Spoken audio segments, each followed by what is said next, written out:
when you found out that the bill had been passed, what was going through your mind at that time? Relief, a little bit of pride, because I know a lot of people had worked quite hard for years trying to get this passed. And, I felt a little bit of a morale boost because I felt support. I knew that the legislators across the state and in Tallahassee were hearing our requests for help, and it was definitely a positive moment. Did you anticipate when you requested those benefits for yourself that they were going to get denied? No, not at all. I knew what the spirit of the bill was. I knew how it was written. I read it, obviously, and I personally saw no reason why they would deny it. But yeah, I was quite shocked when they did, honestly. Yeah, what was going through your mind in that moment? Disbelief, foreshadowing to the fight ahead. I was kind of angry. I didn't want to have to deal with going through these legal battles, and no offense, I didn't want to have to be on camera meeting with you guys right now. I wished it was an easier path than it has been. I mean, you were saying, I'm not the kind of person to go get a lawyer, and that's not you. No, it's certainly not what I want to involve my life in right now. But in the end, it has to, someone has to be the first case, and if I am, then so be it. It needs to get ironed out for the next folks that come along. Yeah, I mean, it sounds like you're not just thinking about yourself, you're thinking about the other firefighters who are going to go through the exact same thing. For sure, because there are people, good friends, good coworkers that have passed away already. They're obviously not going to have any support from this bill or this law. But I definitely think of everyone else that has cancer or had cancer in my organization and every other organization in Florida as well. What kind of impact has this cancer had on your life, on your ability to do the job that you love? Well, it's honestly turned my life upside down a bit, as it does with every family, every person that gets diagnosed. It's all relative, but I'll say that I'm fairly lucky because so far I'm cancer-free, and it was a cancer that could be taken care of with radiation and surgery. There's a lot of folks that are worse off than that.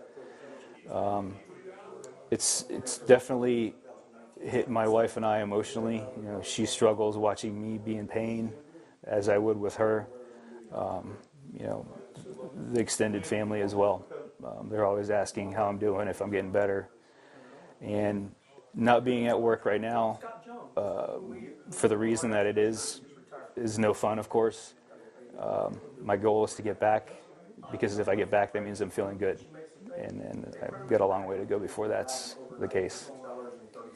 And you're talking about it being difficult for your wife to see you go through this. I can tell it's hard for you to even talk about. It is, because she didn't ask for this. Not that I did either, but it's my profession that has probably caused this cancer, and no faults of hers. She's having to deal with it as 50% of the household. And unfortunately, I mentioned to somebody else, it's all relative, but we're lucky that it's just her and I, and we have a dog, but we don't have kids. I can't imagine if I was the sole income in the household and we had kids that my wife stayed home to take care of, because there would now be no income in that household, and we'd be out of luck. So in that way, I feel fortunate, because I feel sorry for the next person that comes along that has to deal with kids and worries about them when they sleep at night. Those are all the questions I had. Heather, is there anything you have? When you're preparing to be a firefighter, there's a lot of training that goes, into that. Was there any preparation? Like, did they warn you, like, hey, if you choose this profession, you have a high risk of getting cancer? And you can look at me when you answer. No, not back then. I first started in this career in the 90s. There was talk about it, but it wasn't as well known as it is now. And it also goes back to what things were made of, household combustibles that were made of wood and paper and cotton back, years ago, are now plastic. They're now made from hydrocarbon-based chemicals. and that when that burns, whether it's in a car, in a house, in a trash can, whatever, it burns with a lot more carcinogenic material. And as time goes on, the research gets better, and there's a lot more eyes and ears on the subject. So the research gets deeper, and we learn more about it. So I'm not exactly sure what they teach new hires in the fire academy now. I'm not sure, but it's definitely a topic that's being addressed more readily. Anything you want to say to? You're the first one to file a lawsuit, but I have a feeling that there's been other denial of benefits to your other brothers across the state. Anything you want to say to them?